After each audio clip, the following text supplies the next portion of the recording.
Je voudrais aujourd'hui vous faire un point sur le dossier du glyphosate, qui est très intéressant. Je vais vous montrer comment les arguments concernant le glyphosate est en train d'évoluer.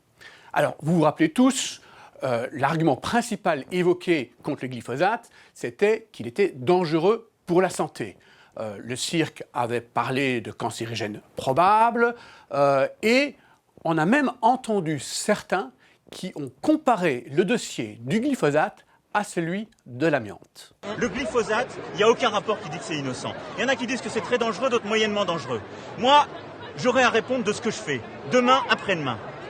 Dans le passé, on a dit l'amiante, c'était pas dangereux. Et après, les dirigeants qui ont laissé passer, ils ont eu à répondre. Moi, les ouvriers agricoles, les consommateurs, qui demain diront « Vous aviez le glyphosate, vous le saviez, vous n'avez rien fait », ils me regarderont dans les yeux. Ils iront pas vous chercher. Donc pour la réhomologation du glyphosate, fait unique dans l'histoire d'un produit phytosanitaire, 4 agences sanitaires de 4 pays différents se sont penchées sur le sujet pour donner leur avis.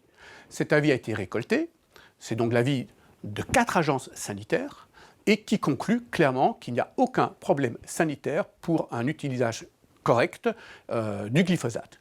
Mais cette fois-ci, on a décidé d'aller encore plus loin. On ne se satisfait pas uniquement de l'avis de ces agences, on demande au grand public d'émettre leurs avis et leurs questionnements pour que l'EFSA prenne en considération l'ensemble des préoccupations de toute la population. Bien entendu, ça prend un temps supplémentaire et l'EFSA a donc demandé aux pays membres de l'Union européenne 1 an supplémentaire pour pouvoir terminer ce travail. Il y a bien entendu une manière de le faire qui est légale, ça passe devant un comité. Il y a donc eu une réunion, on appelle ça la réunion du SCOPAF, qui a eu lieu le 14 octobre, dans lequel cette proposition de prorogation d'autorisation pour 1 an a été soumise aux États membres. Et là, fait absolument inédit, 3 pays ont voté contre. Alors ce sont bien entendu des grands pays agricoles, le Luxembourg, Malte et la Croatie.